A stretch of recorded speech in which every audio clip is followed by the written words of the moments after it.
This is Sarah Connelly's video blog series, helping you accelerate your collective and personal transformation with systemic intelligence. So just to refresh what a VUCA is, I mean, lots of people will know this because it's starting to become normal vernacular in organisations, but VUCA stands for volatile,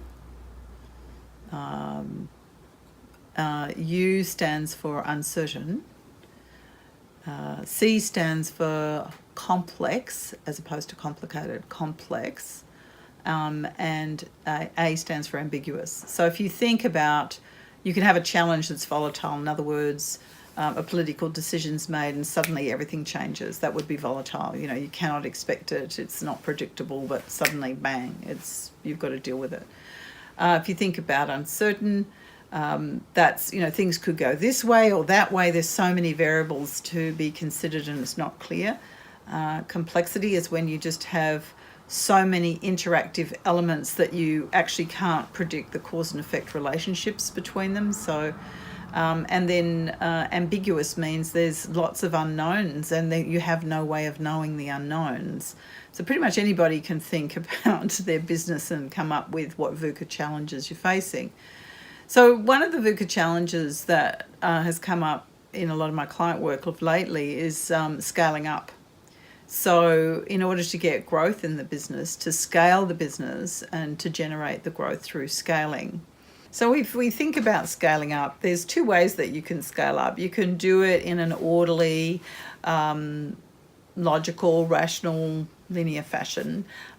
Take your time and, you won't face some of the VUCA challenges. But in reality, clients are coming and saying, we need to scale up in 18 months to 2 years, double the size of our business. This is a VUCA challenge straight up because you've got business as usual. You've got all of the competitive forces in the marketplace.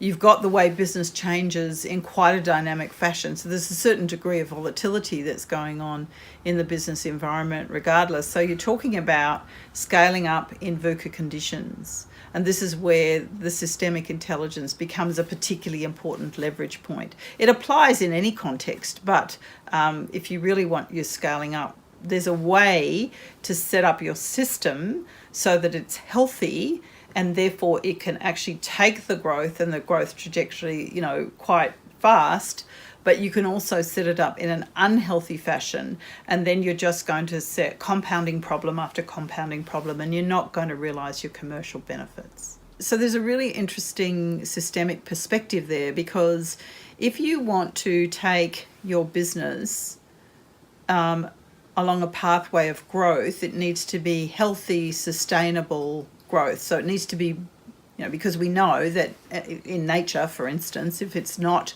healthy, sustainable, it's cancerous or it's something else. So it needs to be healthy and sustainable. So one of the things that you need to start with is actually appreciating, and it's almost like auditing, what are the resources that you currently have that are not yet fully utilised that would actually be available for the scaling up.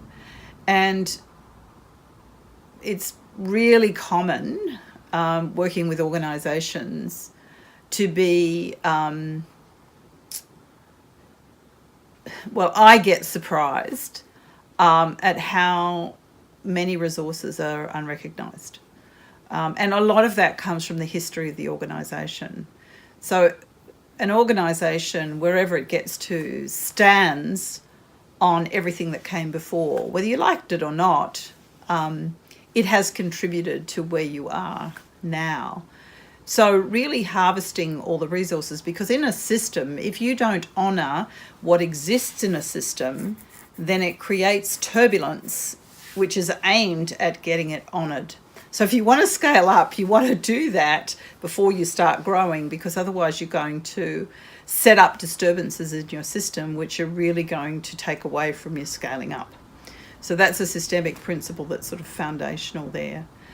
Second thing is you really need to be clear about the leading principle that's guiding the business, because the leading principle is kind of the point of leverage on a system, and to scale up you want to be on your point of leverage. So really being clear about what the leading principle of the organisation is becomes crucial.